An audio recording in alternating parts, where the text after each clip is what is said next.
Welcome back to your Monday. We're live right here on your Feel Good opening up on S3, and we're talking about some champions, some people that have found their flow state, and people that have found their thing. Now, if you haven't found your thing, you want to listen to this right now, because 20 years ago, when then clothing designer Chantal Lascaris, her husband, suggested that she writes her own cookbook for salads, she would never have imagined that it would lead to her now having 4 successful cookbook titles under her belt. Now, many have wondered what it took for her to find her thing, right? And Chantal is joining us in studio right now this morning amidst the release of her latest cookbook, All Sorts of Tapas, to share some creative tips on how you can find your own gorgeous thing that is all yours. Welcome to the show. It's so good having you. And your energy is pure, it's alive, you've got this glow. I can see why you needed to express this in a medium. And let's talk about this cookbook. If you haven't and hadn't even suggested doing a cookbook, I mean, where did this passion for just life and everything else even just come from for you? I think probably it started because I've been a serial entrepreneur. I mean, as a little girl, I think I was 11 when I started making lip glosses. Yeah, okay. And I was going around to all the mums asking for the ends of the lipsticks, because you've actually got a lot of lipstick at the bottom. So I learned to fish it out, and I made my mum go and buy me pots, so I didn't ruin the cooking pots. And I got little sort of jars and containers, and I started making my own lip gloss and started selling them to all the girls at school. So I've always liked doing things. I think I'm a bit of a doer, and that's probably where it all started. I must say, I love that, because like you're ahead of your time there. You're recycling, upcycling. Yeah, I never thought of it like that. That was a genius move. I just wanted pink lips. That's all I wanted at the But again, time. following your passion. Now, this is a question which I love how you wrap your mind around this entire sort of scenario. Now, many people, before they want to try something, they're very intimidated and they don't get involved in it because they're like, how? I don't know anything about it, so how can I try? You, however, suggest that that's possibly the best way to do it, right? I really believe it. I think there's so many people that are petrified to actually start anything because they say, I don't have the right job, I don't have the right credentials, I don't drive the right car, I don't have the right clothes, or whatever it is. And I really believe that that's just an excuse. You're just putting those obstacles in the way, and you don't need to. It's you. It's about you and what you can do and what you believe you can do. I think that's what's so important, is it doesn't matter about all the things. I mean, I started off and I'd have no qualifications, but I ran a factory in Joburg. I had 150 staff. I worked in the Middle East. Half my business was there. And I started off being a receptionist. I answered the telephone. So I really don't believe you need to have 10 degrees behind you to do what you want to do. Yeah, and I think maybe a lot of that possibly comes in with this fear that we inherently have of, like, we want to do it the best way we can. And often the thought of that almost paralyzes us into doing nothing because we're so scared of doing something wrong.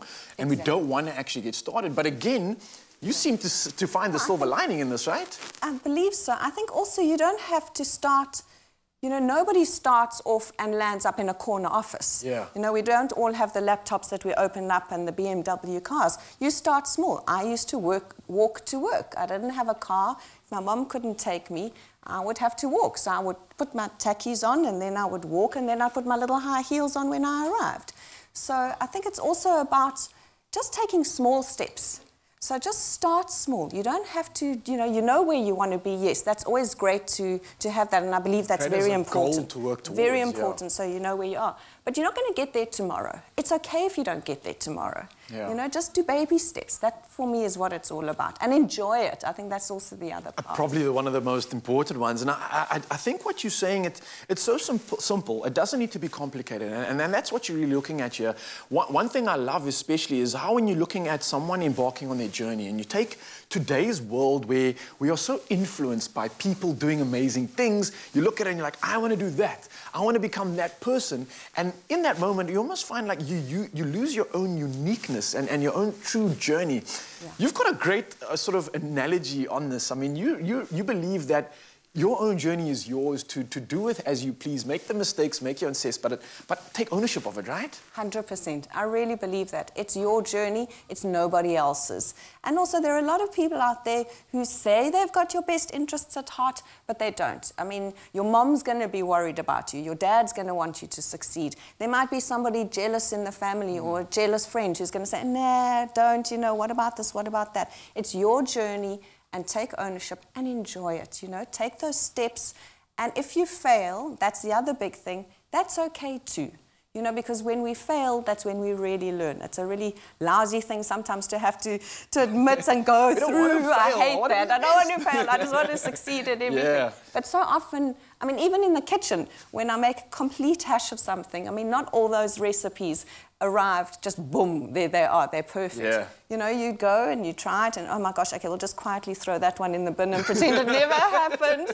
And then you try again, and that's okay. I think we must actually not berate ourselves and get angry with ourselves and then just go, oh no, I can't do this because I failed. Yeah. You know, you're going to fail a few times, and often, you know, when we look at these icons out there and these really super successful people, we hear about their success stories. We don't hear about the failures that they went through. So true. If you sit down with like a Richard Branson or if you sat with Steve Jobs, sit and ask them the questions about what things did you do that didn't work? Yeah. Because everybody wants to know about the success story. But if you really want to understand what it's like to the journey of life, there are going to be a few failures, and it's okay, it's allowed. I think it's almost necessary in order for us to grow, to achieve what we do. And I mean, I take your beautiful example, look what it's resulted in, something so incredible. And we're going to be talking about these cookbooks more, but just to chat about it, Chantal's going to continue little tips with us. And we've got something incredible. We're giving away a set of Chantal's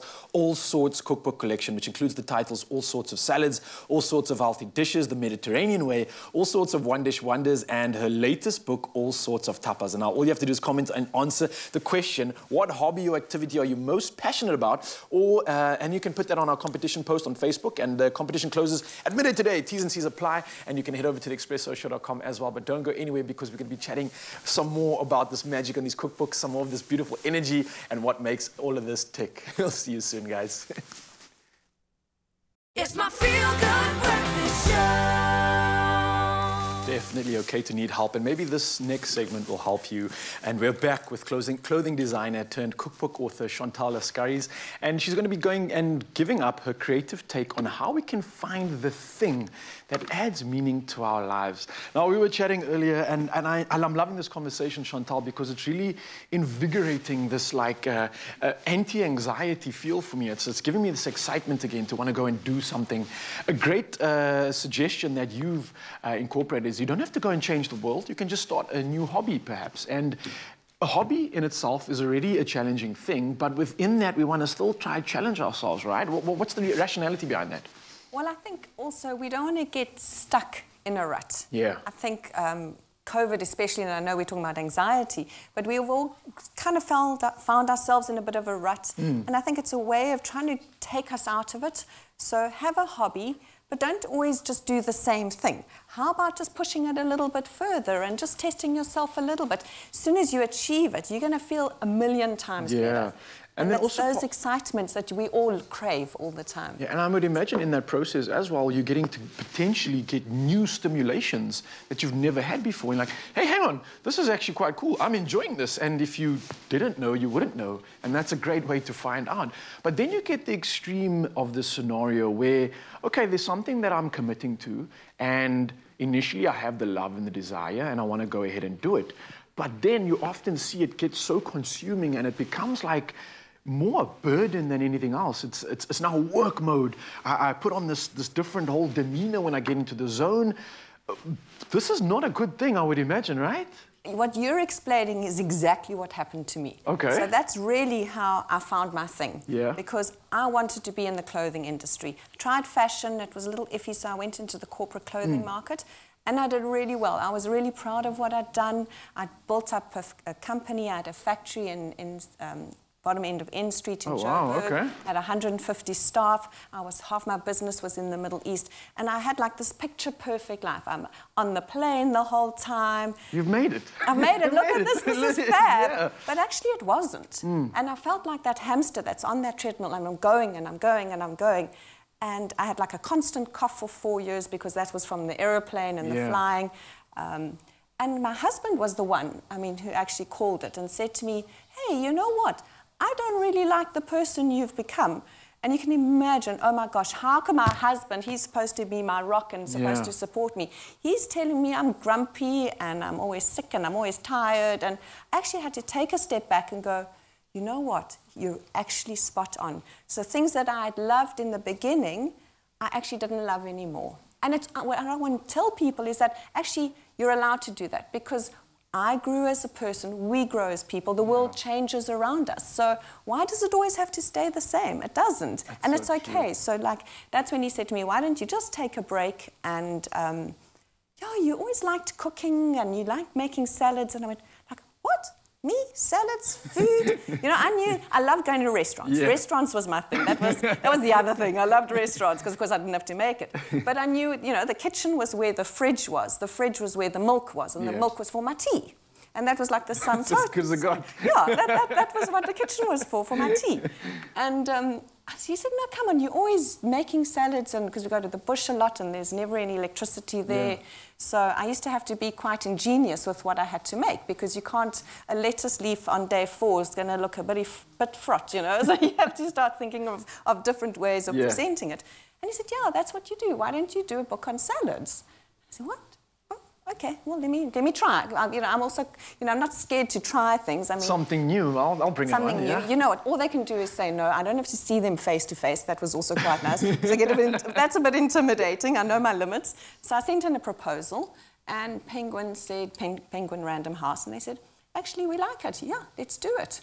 Awesome. And there we are. So who would have thought? So and I think the testament to that is the fact that you were real and genuine in that moment. It wasn't like you were trying to be anything other than you, right? Exactly. You were doing you, and I think you were, in a sense, realigning and finding this new passion. And I think what you said earlier is just something I want to mention to Mzansi, and it feels like there's no bad time to reinvent yourself, reassess, and relook at, am I enjoying this? Am I still loving it? Am I passionate about it? And maybe that's something I want to chat to you about. Why is that possibly, and what I look at what you're putting out there in your communication, that is one of the most important things, right? Is make sure you have that passion, make sure you have that love with whatever it is that you're putting yourself into. What's your rationality and reason for that?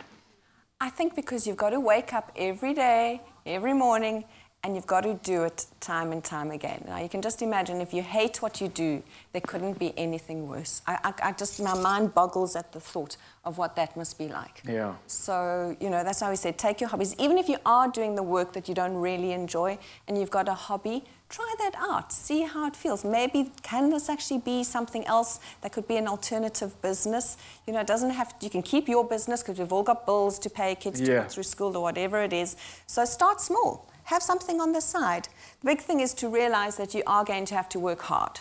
So, but it's not always hard, it's about working smart. Yeah, but I love that, and I think that's inevitable. You are going to get those moments, like you said, where you have obstacles, you have challenges, and it's the passion, it's the commitment, and it's the love that's going to inevitably get you over that point 100%. And get you to where you are right now. And where you are right now is something incredible, and this is what we were talking about, because we are giving away a set of Chantal's All Sorts cookbook collection, and that's where she is right now, and it includes the titles, All Sorts of Salads, All Sorts of Healthy Dishes the Mediterranean Way, and All Sorts of One Dish Wonders. And on top of that, we're also including her latest book, which is All Sorts of Tapas. Now, I'm definitely getting hungry, and I think you guys are going to be too after you see all the incredible recipes in this. But all you have to do is comment on your answer and use answer this question: what hobby or activity are you most passionate about? Now, you can come through on our Facebook page and comment on our post, and the competition closes at midday today. Your T's and C's do apply, and they can be found on expressoshow.com. But don't worry, we are still going to be sticking with Chantal and absorbing some of this fire energy, because we've got a Pilates session